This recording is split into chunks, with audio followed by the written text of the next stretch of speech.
Hello people, welcome back to our channel Sushmita's creative space. ఈ వీడియోలో mushroom gravy curry ఎలా prepare చేయాలో చూద్దాం.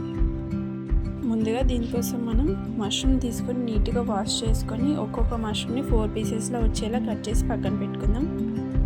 దీంట్లో నేను ఒక 400 గ్రామ్స్ మష్రూమ్ని కట్ చేసి పక్కన పెట్టుకున్నాను. తర్వాత ఒక స్టవ్ పైన కడాయి పెట్టుకొని దాంట్లో కొద్దిగా ఆయిల్ యాడ్ చేసుకొని ముందుగా కట్ చేసి పెట్టుకున్న మష్రూమ్ పీసెస్ని యాడ్ చేసి దీంట్లో కొద్దిగా సాల్ట్ అండ్ కొద్దిగా పసుపు యాడ్ చేసుకొని ఫ్రై చేసుకోవాలి. ఇది ఫ్రై అయ్యేలోపు గ్రేవీకి సరిపడా కొన్ని ఆనియన్స్, కొన్ని టమాటోలు కట్ చేసి పక్కన పెట్టుకున్నాం.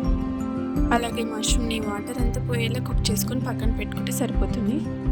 తర్వాత ఒక స్టవ్ పైన గిన్నె పెట్టుకొని దాంట్లో కొద్దిగా ఆయిల్ యాడ్ చేసుకొని మసాలా కోసం మనం కొన్ని ఇలాచీ, లవంగ, దాల్చిన చెక్క, అలాగే వాటర్ మిలన్ సీడ్స్, కొన్ని కాజు ఈ ఆయిల్లో యాడ్ చేసుకోవాలి. అలాగే ముందుగా కట్ చేసి పెట్టుకున్న ఆనియన్స్ కూడా యాడ్ చేసుకొని ఫ్రై చేసుకోవాలి. ఆనియన్స్ కొద్దిగా ఫ్రై అయ్యాక దీంట్లో కొద్దిగా పసుపు, కొద్దిగా అల్లం వెల్లుల్లి పేస్ట్ వేసుకొని ఫ్రై చేసుకోవాలి.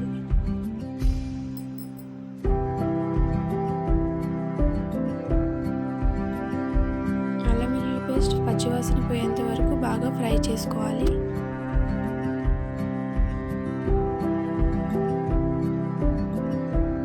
ఇది బాగా ఫ్రై అయ్యాక ముందుగా కట్ చేసి పెట్టుకున్న టమాటో ముక్కల్ని కూడా దీంట్లో యాడ్ చేసుకోవాలి.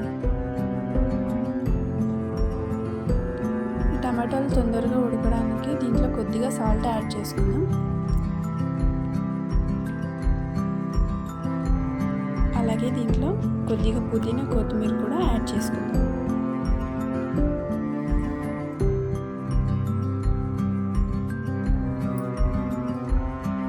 దీనిని ఒక 5 మినిట్స్ పాటు బాగా ఉడకనివ్వాలి. ఈ టమాటోలు 70 to 80% ఉడికాక పక్కకు తీసుకొని బాగా చల్లారనివ్వాలి. తర్వాత ఒక మిక్సీ జార్ తీసుకొని దీంట్లో టమాటాలను యాడ్ చేసుకొని దీంట్లో కొద్దిగా పెరుగు వేసుకొని మెత్తటి పేస్ట్లా గ్రైండ్ చేసుకొని పక్కన పెట్టుకోవాలి. ఈ టమాటో పేస్ట్కి ఒక 1/2 kg టమాటోలకి 150 గ్రామ్స్ పెరుగు యూజ్ చేశాను. మొత్తం పేస్ట్ రెడీ అయ్యాక స్టవ్ పైన గిన్నె పెట్టుకొని దాంట్లో కొద్దిగా ఆయిల్ యాడ్ చేసుకుందాం. ఈ ఆయిల్ కొంచెం వేడయ్యాక ముందుగా ప్రిపేర్ చేసుకున్న మసాలా పేస్ట్ని దీంట్లో యాడ్ చేసేద్దాం. ఈ మసాలా పేస్ట్ని ఒక 2 మినిట్స్ పాటు కుక్ చేశాక దీంట్లో టేస్ట్కి సరిపడా కారం అండ్ సాల్ట్ యాడ్ చేసుకోవాలి. యాడ్ చేశాక ఒక 5 మినిట్స్ పాటు ఆయిల్ పైకి తేలేంత వరకు బాగా కుక్ అవ్వనివ్వాలి. ఇది కుక్ అయ్యేలోపు అదే గిన్నె పైన కొంచెం కసూరి మేతి తీసుకొని వేడి చేసుకోవాలి.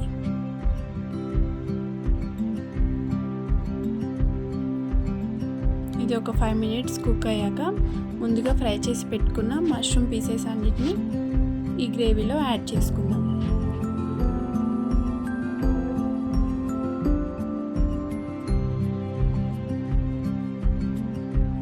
ఈ గ్రేవీ కోసం దీంట్లో మనం కొద్దిగా వాటర్ కూడా యాడ్ చేసుకుందాం.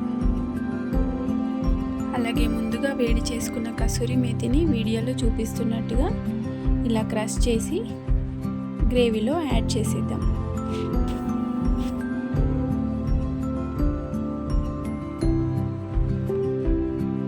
దీన్ని ఒక 2 మినిట్స్ పాటు cook అవ్వనిద్దాం.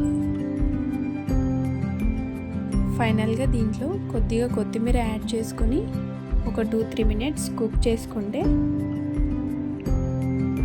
Mushroom gravy curry ready.